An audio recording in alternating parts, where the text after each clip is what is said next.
Scott. Hey, Teresa, how are you doing today? I'm fine. How are you? Very good. Thank you for coming on down. Sure.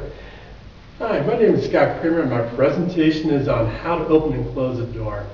The focus of today's presentation is learning how to open and close a door. Now, with that goal, there's three objectives. The first is using the right key.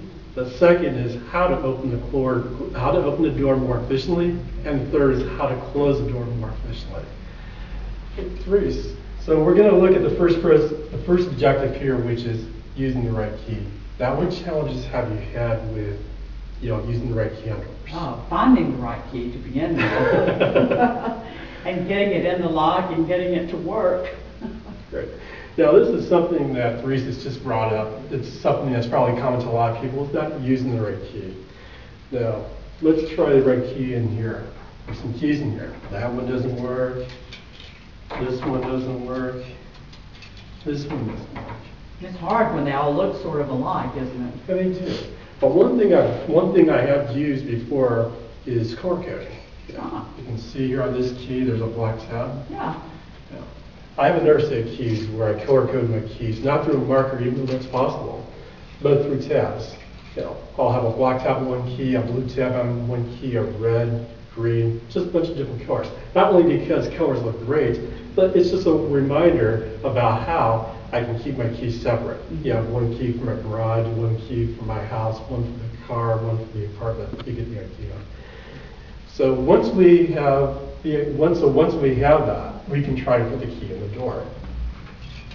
Let's put this one here. It fits. Now that when you try to put the right key in there, what challenges do you have trying to get that door open? Well, sometimes the key won't turn. Mm-hmm. And that's something that Teresa does bring up, is it doesn't turn. And part of the reason is we might turn it into a lock. When we turn it into a lock, the door's not going to open. So we need to look at, first of all, not trying to jam that key in there, otherwise the door doesn't open. So let's like trying to pull it back a little bit, and then turn the key in the opposite direction. So basically, that's the first objective, using the right key. Making sure that you color code your keys either through a marker or through tabs. Second of all, you don't want to jam the key. If you jam the key, the door doesn't open. Third of all, make sure you turn your key in the right direction. Otherwise, your door is going to still be where it is. So now that we've focused on using the right key, we can look at opening the door with greater efficiency. Now, what challenges have you had with opening doors? Well, of course, every door is different. Some are heavier, some are lighter. Sometimes when you go to open a door, the wind will catch it, or you may think it's going to resist more than it does, and you may slam it open, Understandable. And these are also points that Teresa brings up, such as wind and everything else. But once we have the key in the door, and the door is able to open, you want to make sure of a couple of things. First of all, you don't want to open the door because, again, there might be a gust of wind, and you may be carrying a pile of papers in your hand, and if you got this door wide open and the wind may be sucking your papers in, you may be out there all day trying to find your papers. There may also be somebody standing behind that door. That's an excellent point. One of the things that you don't want to be doing is forcing the door open so fast that you knock somebody either on the ground or you watch them flying against that car back there. That is not a happy sight to see. Third of all, you do not want to be opening this door so fast that it might break the glass. In this case, it's very fortunate because the glass didn't break. But in some cases, if it's a very little door, the glass may break. Yeah, you might also cause what do they call it, a spring? You might spring the mechanism up here. Yeah, you might spring the mechanism, might do some damage to the door. So basically, a wise thing to do is just open the door gently. Be nice to your door, and your door will be nice to you. So let's look at a few things here. You want to go ahead and make sure you open the door gently. Why? You don't hurt somebody that's out there. You don't ruin the door. You don't do anything to the glass. And fortunately, if you're carrying the tall papers, you're okay.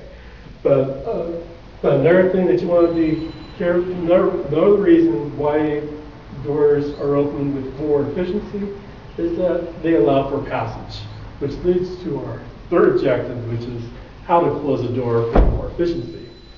Now, you can kind of see there we've opened the door and the door's closing, but what challenges have you had with closing doors?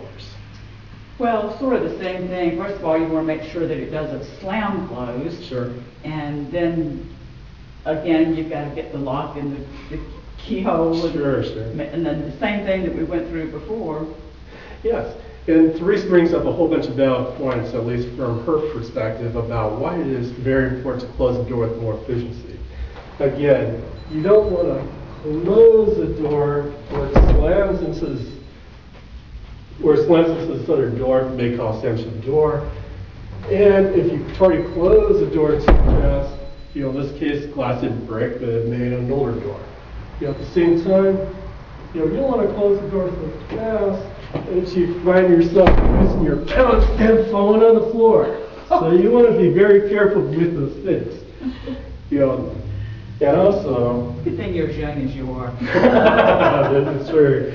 This is true. But also, with closing the door more efficiently, is making sure that you don't jam your key into the lock.